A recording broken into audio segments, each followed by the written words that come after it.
પ્રકરણ ક્રમાંક 2 બહુપદીઓમાં એક ચલ બહુપદી કોને કહેવાય, એનું પ્રમાણિત સ્વરૂપ શું આવે એ વિશેની ચર્ચા આપણે પહેલા વિડીયોમાં કરેલી છે.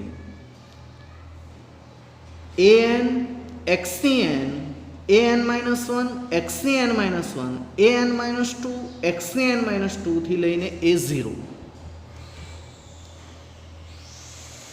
એટલે કે આગળ સહગુણક હોય an an-1 an-2 થી લઈને an-n અને એની સાથે કોઈ ચલ ગુણાયેલો. તેથી જે કંઈ બહુપદી મળે ત્યાં સ્વરૂપની મળે, અને બહુપદીના મેં તમને ઉદાહરણ પણ બતાવેલા છે. એમાં જે છેલ્લું પદ હોય એમાં અચળ સાથે ચલ સંકળાયેલો હોતો નથી. આ બધામાં સાથે અચલ અને ચલ, અચલ અને ચલ, અચલ અને ચલ બંને છે, પરંતુ આમાં ચલ હોતો નથી. ખાલી એ ઝીરો એટલે કે કોઈ આંકડો જ છે, સંખ્યા જ છે, વાસ્તવિક સંખ્યા છે. જેમાં ચલ છે જ નહીં તેને અચળ પદ કહેવામાં આવે છે. તેથી ત્યાર પછીનો શબ્દ જોવાનો છે અચળ બહુપદી એટલે શું. તો px બરાબર a0 એટલે કે જેમાં ચલ હોય જ નહીં, ખાલી આંકડો, વાસ્તવિક સંખ્યા ને અચળ બહુપદી કહે છે. px બરાબર a0 ને અચળ બહુપદી કહે છે જ્યાં a0 એ કોઈ અચળ સંખ્યા છે. એના એક બે ઉદાહરણ હું તમને લખીને બતાવું. px બરાબર -3, બસ -3ની સાથે x કે y ન હોય અને અચળ બહુપદી કહેવાય. હજુ એકવાર px બરાબર 2 અને અચળ બહુપદી કહેવાય, કારણ કે એની સાથે ચલ નથી, અચળ, આ ચલિત થતો નથી. એકવાર કીધું કે 2 એટલે 2, -3 એટલે -3. દાખલા તરીકે px બરાબર -3/2. આ બધી અચળ બહુપદી કહેવાય જેની સાથે ચલ સંકળાયેલો નથી. આમ px બરાબર a0 ને અચળ બહુપદી કહે છે જ્યાં a0 એ અચળ સંખ્યા છે.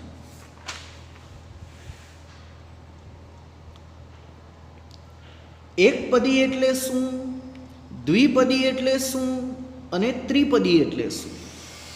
જે બહુપદીમાં માત્ર એક જ પદ હોય તેને એકપદી કહે છે.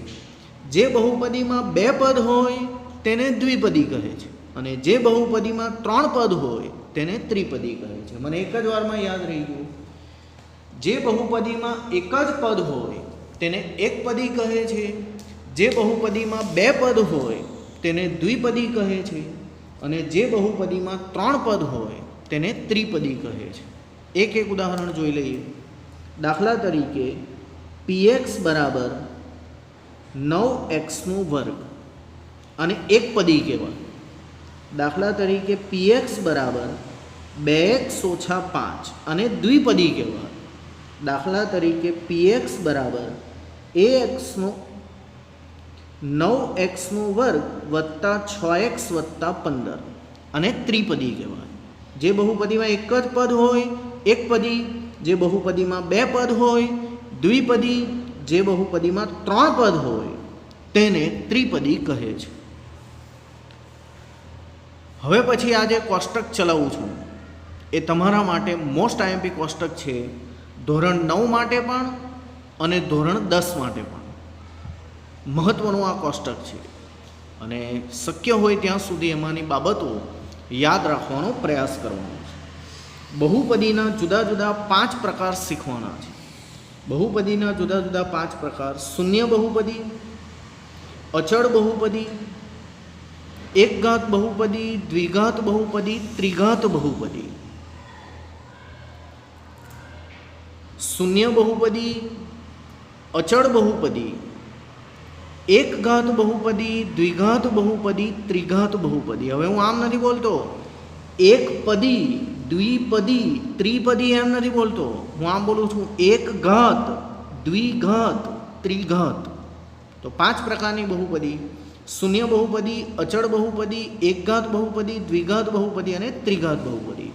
સાંભળો, એકઘાત બહુપદીને સુરેખ બહુપદી પણ કહે છે.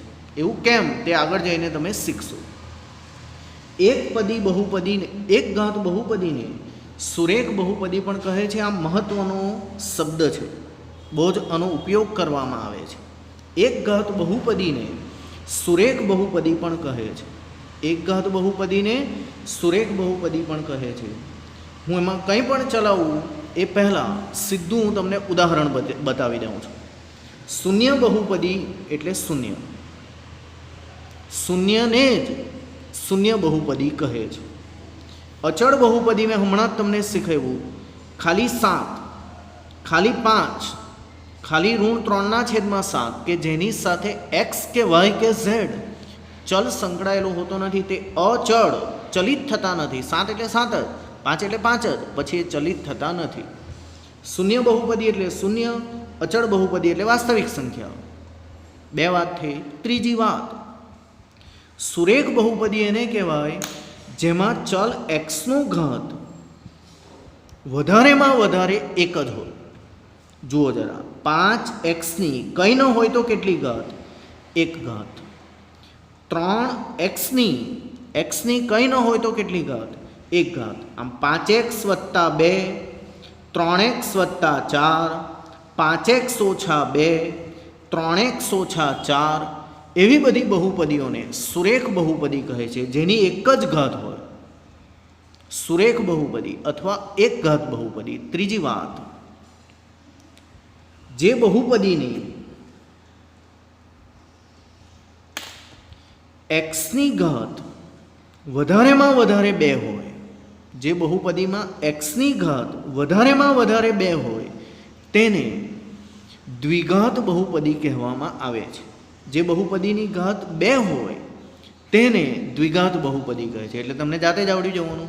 જે બહુપદીની ઘાત 1 હોય સુરેખ બહુપદી, જે બહુપદીની ઘાત 2 હોય દ્વિઘાત બહુપદી, જે બહુપદીની ઘાત 3 હોય ત્રિઘાત બહુપદી. અને આ તો મેં તમને શીખવેલું છે, 3 ઘાત, 2 ઘાત, 1 ઘાત, અચળ. 3 ઘાત, 2 ઘાત, 1 ઘાત, અચળ. 2 ઘાત, 1 ઘાત, અચળ. એમ ઘાત ઘટતી જાય, એ તો તમને ખબર જ છે. 2x નો ઘન વત્તા 4x નો વર્ગ વત્તા 5x - 12, 3x નો ઘન ઓછા 4x નો વર્ગ ઓછા 9x વત્તા 24. આ બધા ત્રિઘાતના ઉદાહરણ છે. એકવાર ફરીથી, શૂન્ય બહુપદી શૂન્ય, અચળ બહુપદી એટલે વાસ્તવિક સંખ્યા, શૂન્ય બહુપદી શૂન્ય, અચળ બહુપદી એટલે વાસ્તવિક સંખ્યા જેમાં ચલ આવતો નથી. પછી એકદમ ઇઝી છે, આમાં એક્સની ઘાત 1 છે, આમાં એક્સની ઘાત 2 છે, જ્યારે આમાં એક્સની ઘાત 3 છે. પ્રમાણિત સ્વરૂપ કોને કહેવાય? તો મેં તમને શીખવેલું જ છે કે ચલને ઉતરતા ઘાતાંકના ક્રમમાં લખવું. જે બહુપદીની ઘાત 1 હોય સુરેખ બહુપદી, જે બહુપદીની ઘાત 2 હોય દ્વિઘાત બહુપદી, જે બહુપદીની ઘાત 3 હોય ત્રિઘાત બહુપદી. એટલે આ બધું તમને વ્યાખ્યા એની જાતે જ આવડી જશે. અચળ બહુપદી શૂન્યને શૂન્ય બહુપદી કહે છે. અચળ બહુપદી શૂન્યને શૂન્ય બહુપદી કહે છે. જે બહુપદીની ઘાત 0 હોય તે બહુપદીને અચળ બહુપદી કહે છે. એટલે કે અહીંયા એક્સની શૂન્ય ઘાત બાજુમાં હોય પરંતુ આપણે લખતા નથી, કારણ કે કોઈ પણ બહુપદીની શૂન્ય ઘાત, કોઈ પણ કિંમતની શૂન્ય ઘાત એટલે એક જ થાય. એ બધું મેં તમને પહેલા વિડીયોમાં સમજાવેલું છે. અચળ બહુપદી શૂન્યને શૂન્ય બહુપદી કહે છે. જે બહુપદીની ઘાત 0 હોય, જે બહુપદીની ઘાત 1 હોય, જે બહુપદીની ઘાત 2 હોય, જે બહુપદીની ઘાત 3 હોય, એમ લાઈનમાં લખેલું છે. 0 ઘાત, 1 ઘાત, 2 ઘાત, 3 ઘાત. જે બહુપદીની ઘાત 0 હોય અચળ બહુપદી, જે બહુપદીની ઘાત 1 હોય સુરેખ બહુપદી, જે બહુપદીની ઘાત 2 હોય દ્વિઘાત બહુપદી, જે બહુપદીની ઘાત 3 હોય ત્રિઘાત બહુપદી.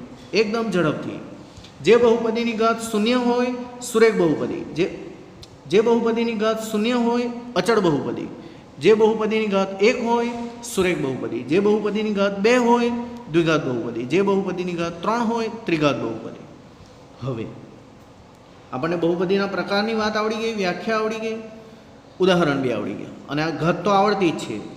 ઘાત કેટલી? શૂન્યની કોઈ ઘાત નથી, અવ્યાખ્યાયિત એમ કહેવાય. શૂન્યની કોઈ ઘાત નથી, અવ્યાખ્યાયિત. શૂન્ય ઘાત, 1 ઘાત, 2 ઘાત, 3 ઘાત, 3 ઘાત, 2 ઘાત, 1 ઘાત, ઘાત જ નથી, અવ્યાખ્યાયિત. આવડતું જ છે તમને. હવે 9મા અને 10મા ધોરણ માટે મોસ્ટ આઈએમપી વસ્તુ એ બહુપદીનું વ્યાપક સ્વરૂપ. વ્યાપક સ્વરૂપ, પ્રમાણિત સ્વરૂપ, સ્ટાન્ડર્ડ ફોર્મ કંઈ પણ કહી શકાય. વ્યાપક સ્વરૂપ, પ્રમાણિત સ્વરૂપ, સ્ટાન્ડર્ડ ફોર્મ, સામાન્ય સ્વરૂપ એમ કહેવાય. એટલે કે આ પ્રકારની બહુપદીઓ દેખાશે કેવી, એનું સ્વરૂપ કેવું હોય છે, એની આ વાત છે. આ પ્રકારની બહુપદીઓ કેવી દેખાય છે, એનું સ્વરૂપ કેવું હોય છે, એની આ વાત છે. જરા જાણીએ. તમે આ તો જાણો છો, અહીંયા તો શૂન્ય જ છે. પછીની 4 સમજાવું છું કે બહુપદીને સંકેત px, qx, sx, gx, rx ગમે તેના વડે દર્શાવી શકે. પણ આપણે મોટે ભાગે px, px, px, px મોઢે કરતા રહેજો. px બરાબર a0, આ થઈ ગયું અચળ જે આગળ ચલાવ્યું તે. px બરાબર ax વત્તા b, એટલે કે આના જેવું સ્વરૂપ છે. 5x વત્તા 2, ax વત્તા b, a અને b બે આવ્યા, હવે 3 આવશે, a b અને c. px બરાબર axનો વર્ગ વત્તા bx વત્તા c, આના જેવું 3xનો વર્ગ વત્તા 4x વત્તા 2 એવા અર્થમાં. અને હવે 4 વસ્તુ આવશે, a b c અને d. px બરાબર axનો ઘન વત્તા bxનો વર્ગ વત્તા cx વત્તા d એમ વધારતા જવાના. ખાલી a0, a અને b, a b અને c, a b c d. આ જે બાજુમાં લખેલું છે એના જેવું જ આ સ્વરૂપ છે. px બરાબર a0 અચળ બહુપદી, px બરાબર a0 અચળ બહુપદી, px બરાબર ax વત્તા b સુરેખ બહુપદી, px બરાબર ax વત્તા b સુરેખ બહુપદી, px બરાબર axનો વર્ગ વત્તા bx વત્તા c, px બરાબર axનો વર્ગ વત્તા bx વત્તા c દ્વિઘાત બહુપદી, px બરાબર axનો ઘન વત્તા bxનો વર્ગ વત્તા cx વત્તા d abcd એમ ચાલતું જાય. px બરાબર axનો ઘન વત્તા bxનો વર્ગ વત્તા cx વત્તા d, જ્યાં એની શરત લખેલી છે કે a0 એ શૂન્યેતર અચળ વાસ્તવિક સંખ્યા છે. શૂન્ય સિવાયની અચળ વાસ્તવિક સંખ્યા એટલે આવી કોઈ 3, -5, -2, -4, 8 એવું કંઈ પણ. a0 એ શૂન્યેતર અચળ વાસ્તવિક સંખ્યા છે. આ 3માં એક શરત છે જ્યાં a0 કદી શૂન્ય ન હોઈ શકે, જે મેં તમને ઓલરેડી ચલાવેલું છે. એ કદી શૂન્ય ન હોઈ શકે એટલે કે xનો સહગુણક. એ કદી શૂન્ય ન હોઈ શકે એટલે કે xના વર્ગનો સહગુણક. એ કદી શૂન્ય ન હોઈ શકે એટલે કે xના ઘનનો સહગુણક. xનો સહગુણક, xના વર્ગનો સહગુણક, xની ઘનનો સહગુણક કદી શૂન્ય ન હોઈ શકે, કારણ કે શૂન્ય હોય તો એ પહેલું પદ આખું 0 થઈ જાય. જ્યાં a બરાબર નથી 0, a બરાબર નથી 0, a બરાબર નથી 0. અને આ જે બધા છે ab, abc, abcd એ સભ્ય છે r. સભ્ય છે r એટલે કે વાસ્તવિક સંખ્યા છે.